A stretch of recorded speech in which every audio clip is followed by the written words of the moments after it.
Hello, this is Andrea Walkden, introducing Julius Caesar for the Shakespeare 2020 project. Shakespeare's Julius Caesar explores the world-changing consequences of a single historical event. That event is the assassination of Julius Caesar, a conquering Roman general whose popularity with the people and greed for power threatens to turn the Roman Republic into an imperial monarchy. Set on by the lean and hungry Cassius, and led by Brutus, a man of principle and honor, a group of conspirators murder Caesar in order to preserve Rome's republican government. But the death of Caesar does not turn out in the way the conspirators had hoped.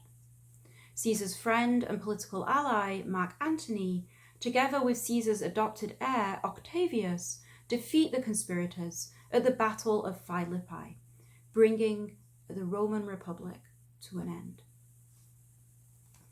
When told in this way, the play's plot dramatizes a struggle among a few powerful men, all close friends and intimates, all members of Rome's ruling political class. Yet as you read the play, you'll notice how, from its very first scene, indeed from its very first line, the relations between this ruling class and the people of Rome are constantly foregrounded. One of the play's persistent concerns, indeed one of its persistent anxieties, is the problem of democratic participation. Who should be part of the political community? And what is to be done if the people, when asked to exercise their political judgment, want to be ruled by an emperor or a king, expressing their democratic preference for an undemocratic, even despotic form of government? These questions are brilliantly staged in the competing funeral orations delivered by Brutus and Mark Antony before the Roman people. The people are represented on stage by the commoners or plebeians, who are unnamed and identified only by number: first, second, third, fourth. Of the two, it's Brutus who speaks first, and he speaks sparely and in an unflinching pose, presenting clear ethical choices and appealing to his audience's love of Rome and sense of reason. Toward the end of Brutus's speech, Mark Antony enters the stage, bearing the still bleeding body of Caesar. The speech he delivers, one of the greatest in the English language, weaponizes Caesar's corpse far more effectively than Caesar's living person. Antony brandishes Caesar's cloak torn by the assassin's daggers. He also sacralizes what he calls sweet Caesar's wounds, characterizing them as poor, dumb mouths that must now call on other voices to cry for justice and for vengeance. Antony's speech performs its intended work of inciting political mutiny. Inflamed, the crowd scatter and descend into mob violence. In the short and chilling scene that follows, the four plebeians encounter in the street a poet named Cinna. Initially mistaking him for another sinner who is one of the conspirators, and uncaring when he tries to correct them, they fall upon him and tear him to pieces. Cinna is the first casualty of Rome's post-Caesar regime. He may also be Shakespeare's cautionary self-portrait, a poet figure who finds himself in the wrong place at the wrong time and who becomes the hapless victim of indiscriminate violence. The rabble-rousing energy that Mark Antony introduces into Roman politics is recognizable to us as it would have been for Shakespeare's Elizabethan audience as a form of populism. The manifestation of this populism in the play's crowd scenes has also indelibly shaped the play's performance history.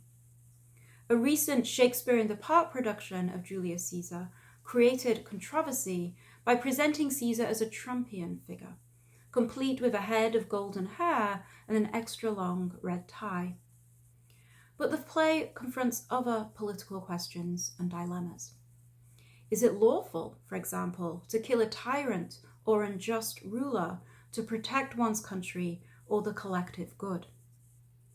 It would be just this question that the 17th century poet John Milton and his historical contemporaries would urgently debate in 1649, when Charles I, the King of England, was put on trial and executed, ending, if only temporarily, the English monarchy. In Milton's religious epic, Paradise Lost, many of Satan's speeches recall those of Shakespeare's Brutus, presenting Satan as a freedom fighter or political rebel against God, who becomes, in Milton's Shakespearean casting, the Caesar or tyrant figure. In Shakespeare's play, in the immediate aftermath of Caesar's murder, Cassius does something extraordinary.